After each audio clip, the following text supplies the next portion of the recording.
যে বিষয়টা আপনাদের জানাবার জন্য আমার বর্তমানে এই সময় আপনাদের সামনে আসা সেটি হচ্ছে যে রাজ্য পুলিশের এসটিএফ দুজনকে গ্রেপ্তার করেছে। অত্যন্ত গুরুত্বপূর্ণ দুই গ্রেপ্তারি এবং তাদেরকে বনগাঁ থেকে গ্রেপ্তার করেছে। আপনারা নিশ্চয়ই দেখতে পাচ্ছেন। যে বিষয়ে আজকে জানাবো সেটি হচ্ছে বাংলাদেশে ওসমান হাদি খুন হয় গত বছর 12ই ডিসেম্বর এবং সেই ওসমান হাদি খুনের ঘটনায় দুই অভিযুক্ত তাদেরকে গ্রেপ্তার করা হয়েছে। ওসমান হাদি বাংলাদেশে 12ই ডিসেম্বর ঠিক দুপুরবেলা 2:30 নাগাদ ফিরছিল যখন তখন রাস্তার মধ্যে গুলি করে তাকে এবং গুলি করে খুন করা হয় এবং সেই খুন করার পরবর্তীকালে ইতিমধ্যে বাংলাদেশ উত্তাল হয়েছিল। সেই ঘটনার পরবর্তীকালে দুজনের খোঁজে যখন বাংলাদেশে তাদের খোঁজ শুরু হয়েছিল তাদের খোঁজ পাওয়া যায়নি। পরবর্তীকালে তাদের সন্ধান দেওয়ার জন্য একেবারে যে বিষয়ে অ্যাওয়ার্ড ঘোষণা করা হয়েছিল এবং তার পরবর্তীকালে কিন্তু দুজনকে গ্রেপ্তার করা যায়নি বা ধরাও যায়নি। বেঙ্গল পুলিশের এসটিএফ রাজ্য পুলিশের এসটিএফ এর হাতে দুজন গ্রেপ্তার হয়েছে।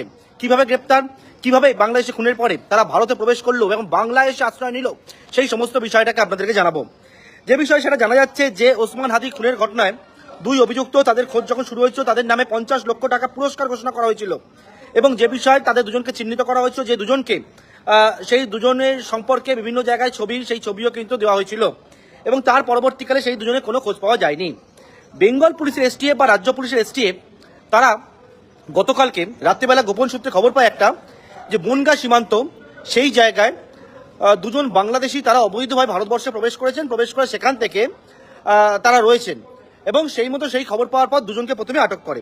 কিন্তু প্রথমে যারা জানতে পারেননি যে এরা কারা, তাদের দুজনকে আটক করার পর যখন জানতে পারেন বেঙ্গল পুলিশের এসটিএফ, কারণ ইতিমধ্যে তাদের ছবি সার্কুলেট করা হয়েছিল, বিভিন্ন জায়গায় জানানো হয়েছিল, সেখান থেকে জানা যায় যে এই দুজন আর কেউ না, এই দুজন হচ্ছে একেবারে ওসমান হাদি খুনের ঘটনায় যে প্রধান দুই অভিযুক্ত, যার মধ্যে ফয়জাল করিম মাসুদ যার বাড়ি বাংলাদেশের পটুয়াখালীতে, ফয়জালের ডাক নাম রাহুল, অন্যদিকে আলমগীর হোসেন যার বাড়ি বাংলাদেশের ঢাকাতে।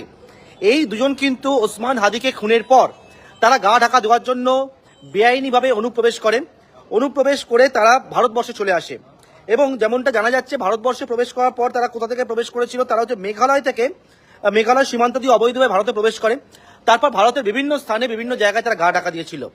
এর পরবর্তীকালে গতকালকে রাত্রেবেলা বনগাঁ সীমান্তে যখন গিয়ে পৌঁছায় পুলিশ এবং সেই জায়গায় বেঙ্গল পুলিশের এসটিএফ যাওয়ার পরবর্তীকালে একেবারে বনগাঁ সীমান্ত থেকে এই দুজনকে প্রথমে পাকড়াও করে এবং তাদেরকে জিজ্ঞাসাবাদ করার পর জানা যায় যে বনগাঁ সীমান্ত থেকে এই দুজন তারা কিন্তু আবারও বাংলাদেশে পালিয়ে যাওয়ার ছক কষেছিল এবং বেঙ্গল পুলিশ এসটিএফ এই দুজনকে গ্রেপ্তার করেছে এবং ইতিমধ্যে বাংলাদেশের সঙ্গেও তারা যোগাযোগ করছে এবং বেঙ্গল পুলিশ এসটিএফ দুজনকে ইতিমধ্যে কাস্টাডিতে নিয়েছে। অর্থাৎ ওসমান হাদি খুনের ঘটনায় দুই যে মূল অভিযুক্ত ছিল যাদের নামে পুরস্কার ঘোষণা করা হয়েছিল তারা গ্রেপ্তার হলো বাংলা থেকে।